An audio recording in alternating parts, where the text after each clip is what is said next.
afternoon. Welcome to another edition of Southern Sandpiper. I'm your host, Kenny, and today I am smoking this Roadtown, I don't know if we will call this a Churchwarden or semi-Churchwarden, but we will call this the Roadtown Churchwarden. And we are smoking this with what I thought would be fitting, some Sutliff Eastfarthing. Good afternoon. Hope everyone's doing well today. Well, I've already got a char light in this, so let's give it a light and let's give this thing its first virgin run.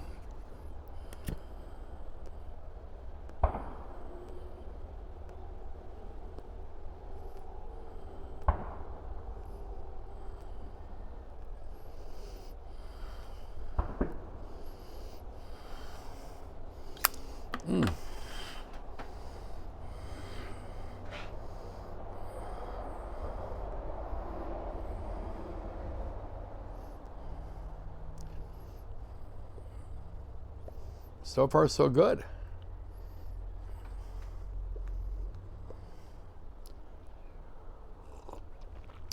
This is brand new. Just got this pipe in yesterday. It is my first, I guess we'll call it Churchwarden. I had a semi-warden before this. I had,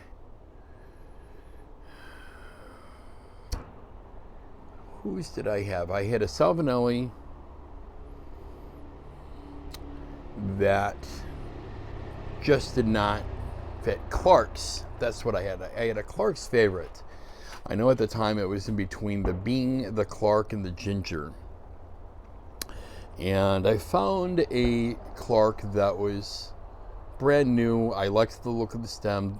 The rustification looked good on it.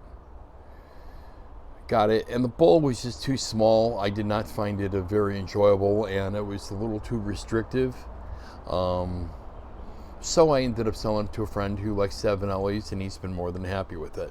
This has got no filter in it.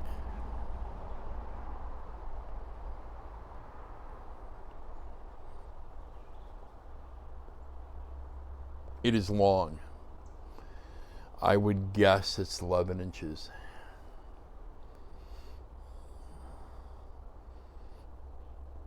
It is way longer than any of my Bings. It's got a nice pencil stem. So it's a Dublin with a pencil shank. It's got this really kind of cool acrylic stem.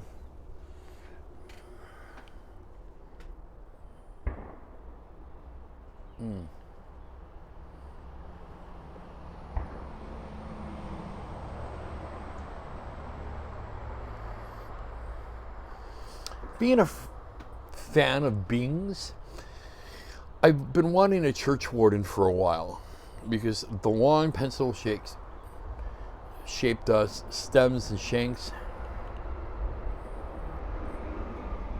tend to really cool down the smoke, and this is no exception.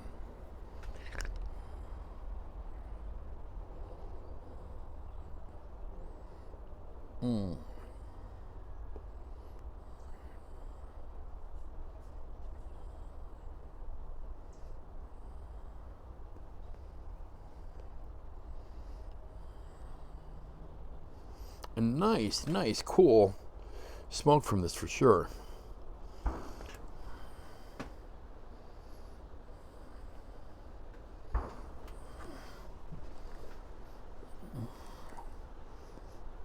For those of you who aren't familiar with Sutliff Eastfarthing, it is a beautiful, I'm going to call it crossover blend.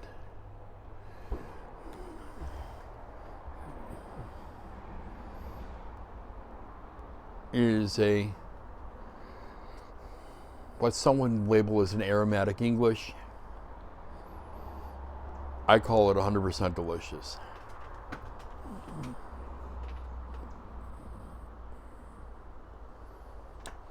There are taste notes in this that remind me of Peretti's 432. which that means for some of y'all it may remind you of Lane 1Q, even though I don't get that with Peretti's 432. Some claim to get similar taste and mouthfeel from the Lane 1Q. Again, I'm not getting that. But with this,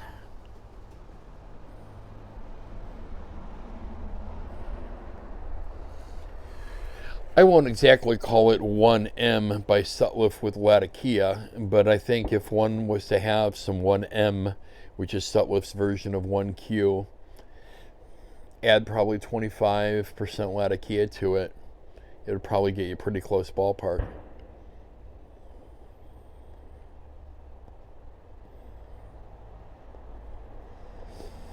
I'm a big fan of their Aromatic English 501C. Or is it 500C? But their Aromatic English blend is absolutely incredible.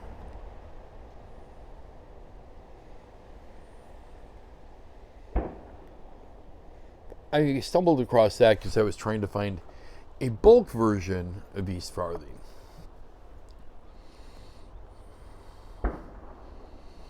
And of yet, I have not been able to find. I do have a pound of their Vanilla English, which is hard to find. The only place I've been able to find it is Ted's Tobacco.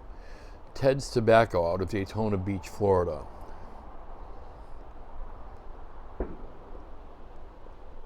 They sell the Sutliff Vanilla English at a pretty reasonable price per pound. I want to say it's like $39 or so.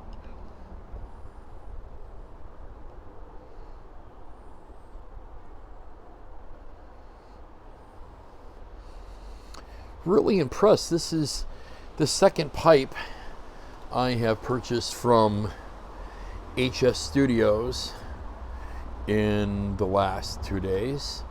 Both of these came from HS Studios. This one is a gorgeous Rhodesian.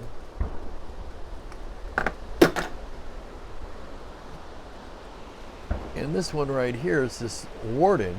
And don't know if you guys can hear the wind. It's quite windy here. We've had really bad storms over the last week. That's why you have not been seeing a lot of videos from me.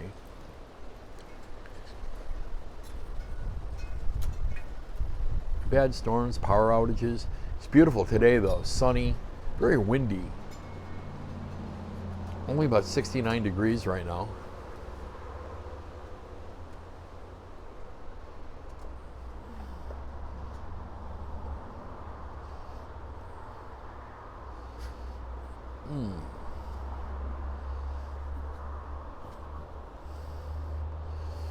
Quite delicious. Got one of my dogs playing us a visit right now. Hi, sweetie. Hi, Mercedes. If you want to say hi to everyone on the camera, if you guys want to say hi to one of my doggies, come over here, sweetie. No? Maybe later.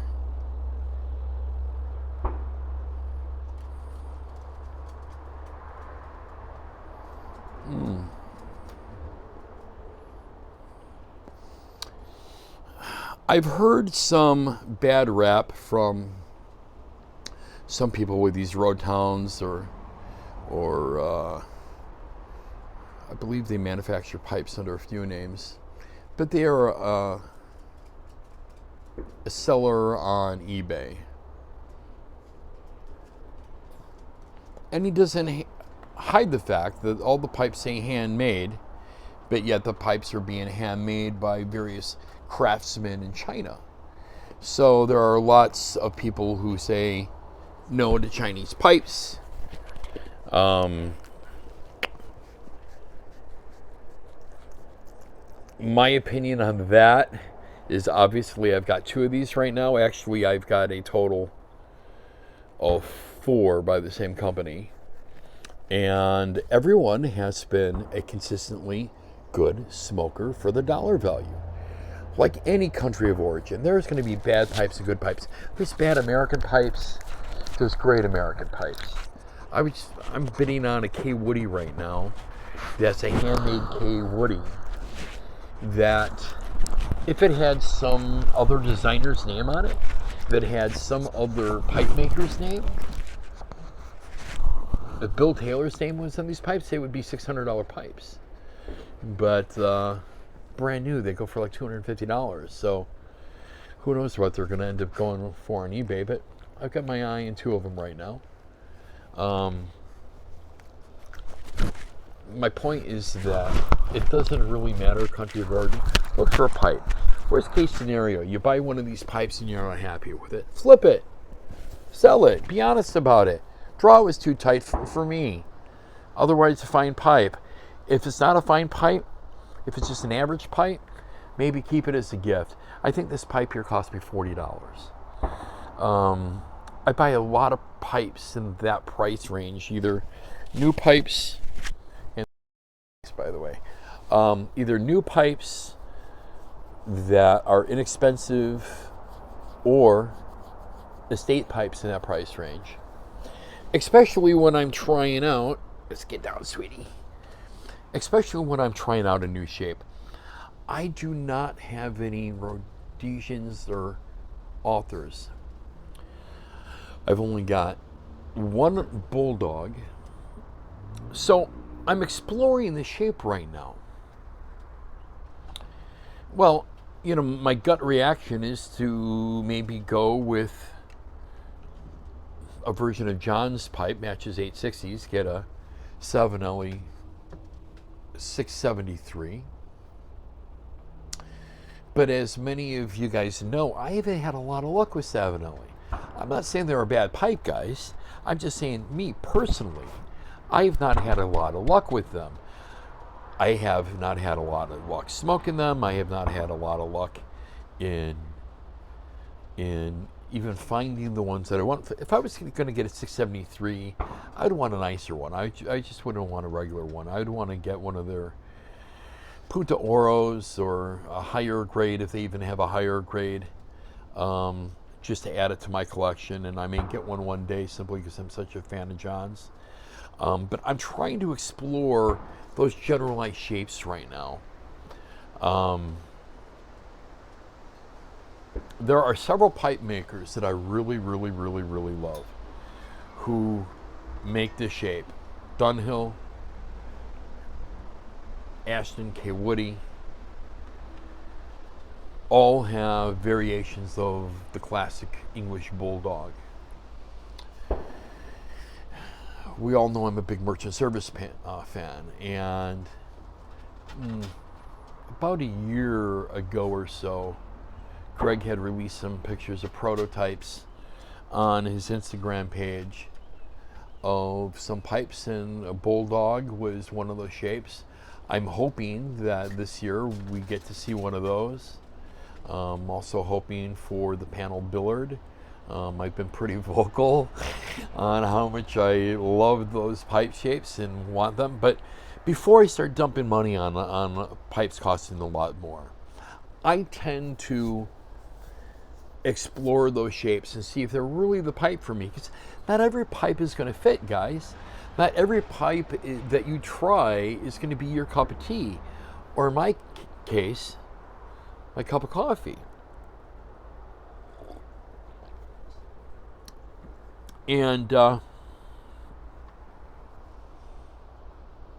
think it's important that we don't go out as pipe smokers and blow a lot of money on something that we don't know about. I see guys buying tobacco they've never tried before, and because somebody in the forum or in a group said it's my favorite tobacco, or it's the best thing since Esoterica, or fill in the blank, people jump on the bandwagon and they start blowing all their money. I had several friends try to convince me of buying this tobacco that just got released. And I've never had any dark fired Kentucky before. It's one of those tobaccos I've never tried. Well, a new tobacco just got released. I can't say it's new. It's a recipe from 1960 by Mac Barron. I think it's called Royal Twist. Just got released the other day. And while I did order some, I didn't go overboard like some of my friends buying, 5, 6, 7, 8, 9, 10 tins of it, or whatever their maximum daily. I think Smoking Pipes is allowing 10 tins per day. I don't know. Well, let me try something first. And I get that it's a short and limited release, but I am not going to commit to anything without trying it first. Guys, the same is true for pipes. Whether it is like me never having a rhodesian before and picking up this pipe, or never having a Churchwarden before and picking up this pipe. These are great entry points. Let's get this thing lit again. I talk too much, my pipes go out.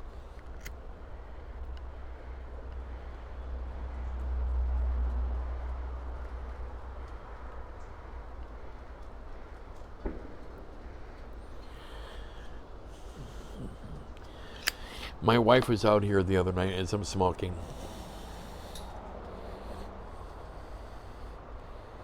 Enjoying the evening out here on the porch.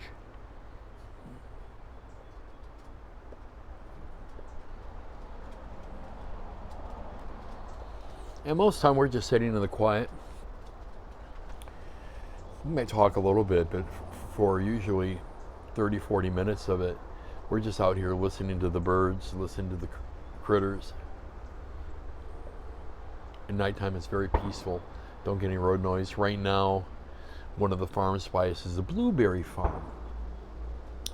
And I don't know if you guys hear a popping, if the mic's picking it up, but it's basically like a shotgun that gets fired off in his field without any shells, just to keep the crows and the birds away from the blueberries.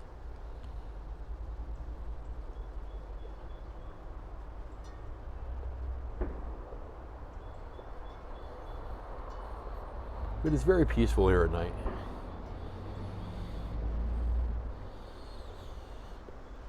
But the point I was trying to make is that when I don't have the video rolling,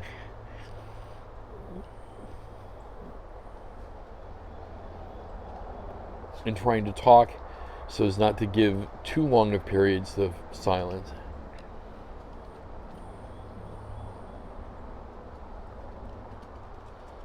I smoke at a much faster pace, as well as not nearly as many relights.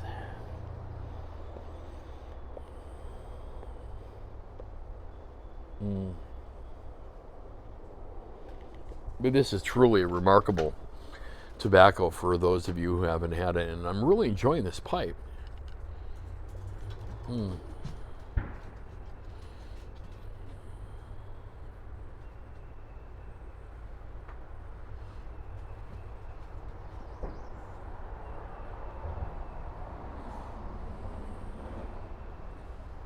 Smoke's remarkably cool.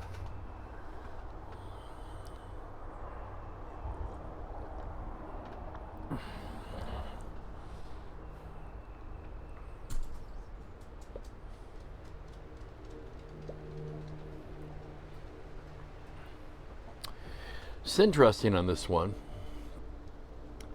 is that the shank actually comes off here. So this part's the pipe, this part's the shank and stem.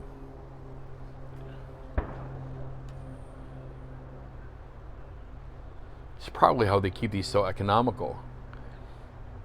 You don't need a great piece of briar to make a stemel this big. And this is probably left over from a part of a block that was carved, would be my guess. Just a guess, but it's one way to keep down costs. It's not carved continuously as one piece.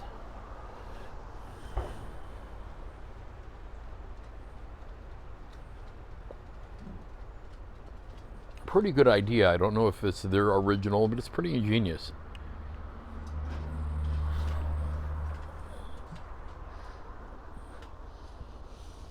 I think if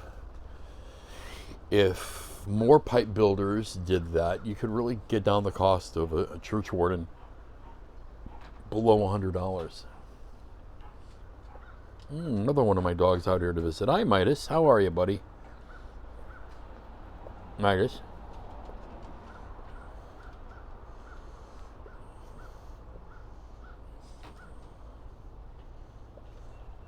Eastfarthing. Let's show it to you again. It is a beautiful combination of nice big thick chunky pieces of stowed Virginia, or at least that's what it looks like. Looks like some yellow Virginia in here, which gives a nice sweetness. Some Cavendish, Latakia. I'm smelling a light topping, and that topping that I'm smelling on this is primarily, I want to call it vanilla.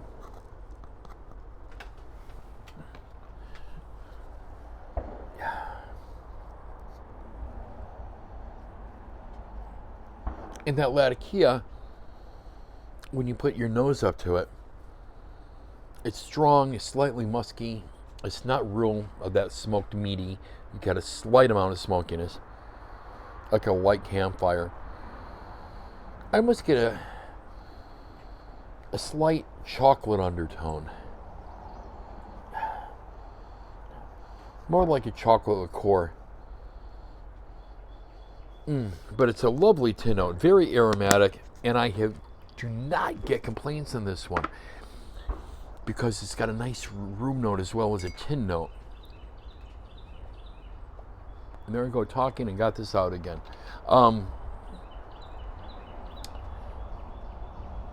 It's one of those blends, and one of the reasons I like crossover blends is that crossover blends can be pleasant for us pipe smokers as well as pleasant for those that were around. Gonna go out.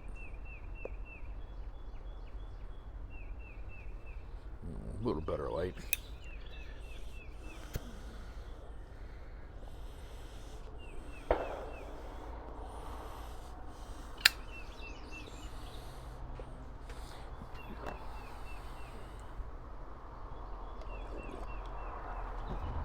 For me, when you're at home, smoke whatever you want to smoke. Vapors, straight Virginias, English, anything that Johnny Public may not appreciate as much as his pipe smokers, smoke it at home. Smoke it at home, smoke it in your man cave, in your smoke den, outside on your porch, away from your wife, wherever it is where you can get maximum enjoyment of your pipe and your tobacco.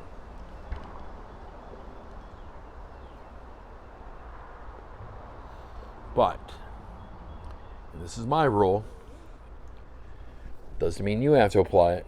Remember, there's no right or wrong about pipe smoking. But when I am in public, I'm going to be smoking an aromatic or at least a crossover blend that's got a nice room note.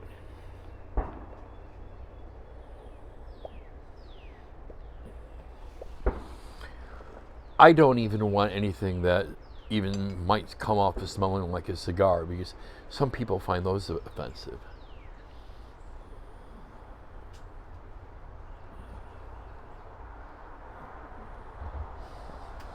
Aromatics have a way of kind of warming up people, getting people to come up and approach you, telling you how much it reminds them of their grandfather or their father or their uncle. I mean, you get my drift. Those are the blends that people grew up with. They grew up with the over-the-counter blends, their father smoking Captain Black or Borkham Riff, Granger. even blends, old blends like Edgeworth, those Burleys had a heavy kind of cocoa-y smell to them. And they were pretty pleasant for people.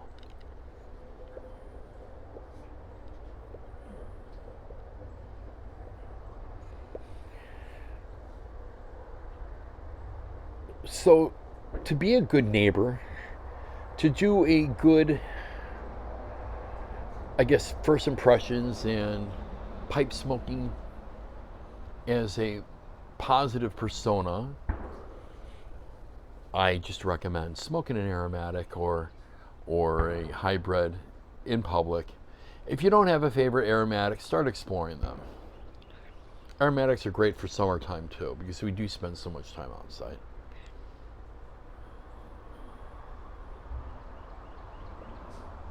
There's a blend that I purchased from Tim Weens called Gandalf's Blend. That is a orange and black tea that is awesome and has great flavor, great room note. I don't know anyone who doesn't love it, the taste or the smell. That would be a great blend in this pipe. It'd also be a great blend just to be smoking around people. I shared some with a friend of mine recently, Cannibal, who's a big lover of Rat Ray's Passion. Used to be Orange Passion, I believe. And he's sending me some actually to compare, but he thinks it's nearly identical. Even though the Rat Race claims they have maple, we'll see when I get it. I'm supposed to get it today. Send me that and some Penzance. So I'm pretty happy.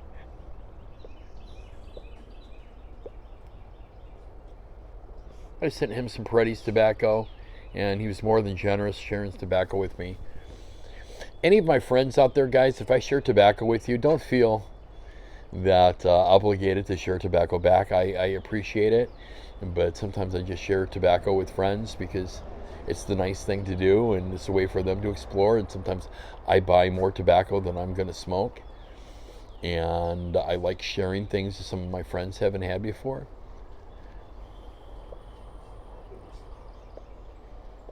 It can all lead up into like a pipe smoking club that you can develop with your friends where you share tobaccos.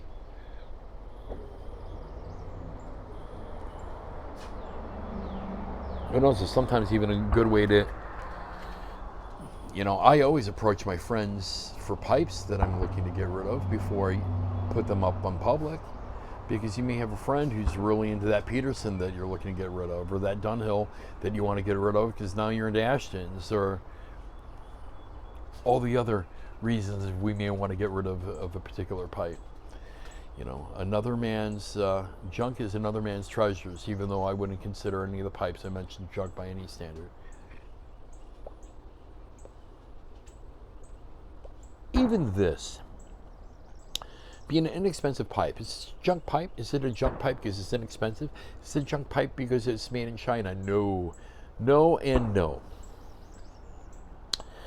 Let me clear a big common misconception.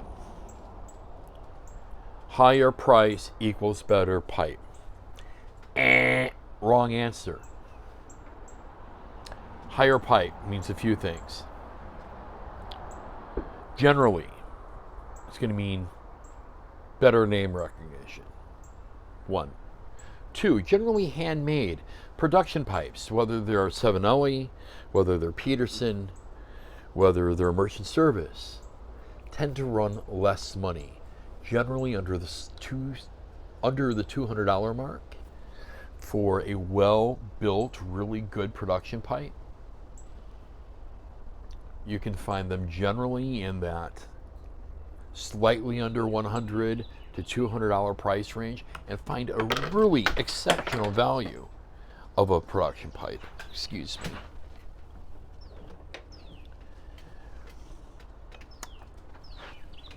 me.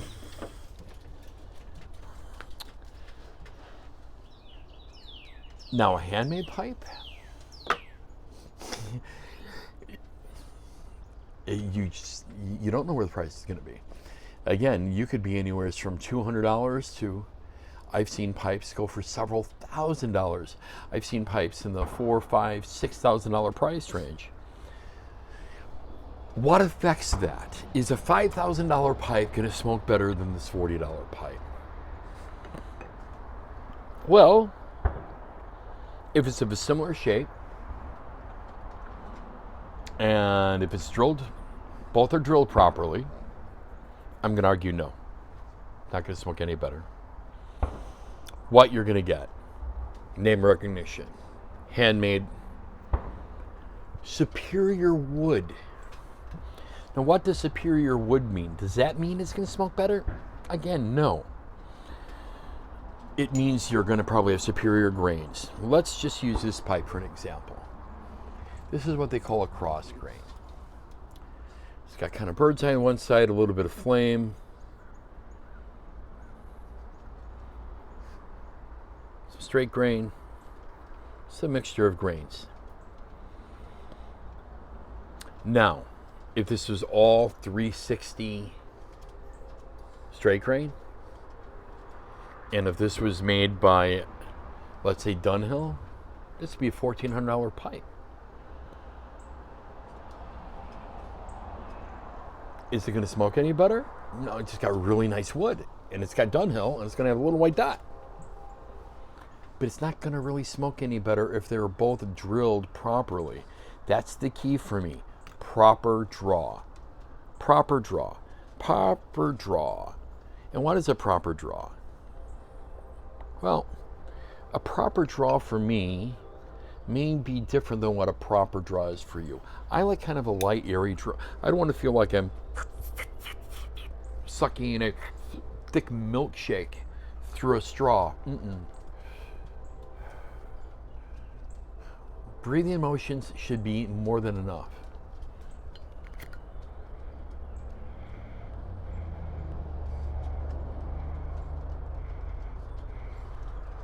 See this? I've got no effort.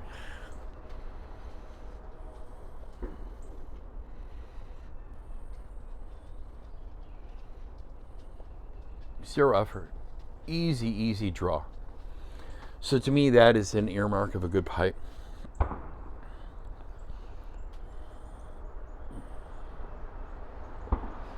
Properly packing your pipe's a big difference. One of the things I highly recommend, and you guys have heard it before from me, and they make extra long pipe cleaners for churchwardens, or you can simply remove the stem. But we'll use this one for an example. Let's just say, for an example, you've only got a shorty.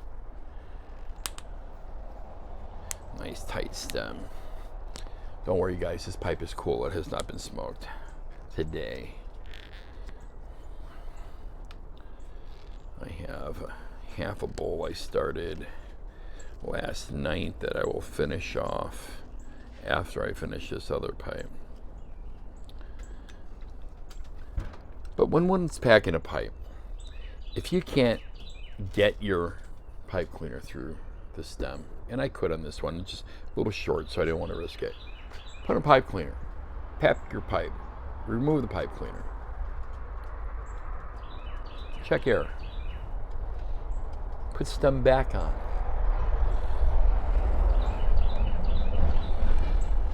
Now, a lot of this here, guys, what I'm describing to you is what I call newbie moves.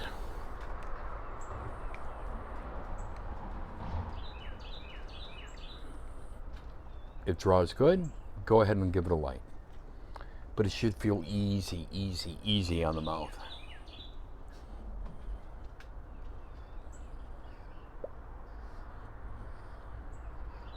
Shock to stay lit.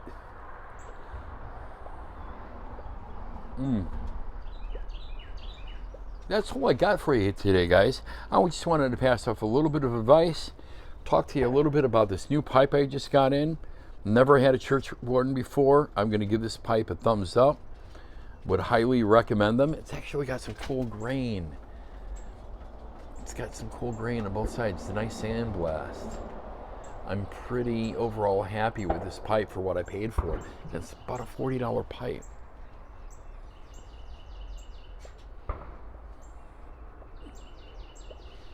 So on that note, thank you so much for joining me here in Southern Santa Piper. If you like the show, by all means, hit the like button. If you want to continue watching me, hit that subscribe and hit that little bell for notifications so you can be notified every time I have a new video. Again, thank you so much for joining me this afternoon, and you all have a very blessed day. Take care now.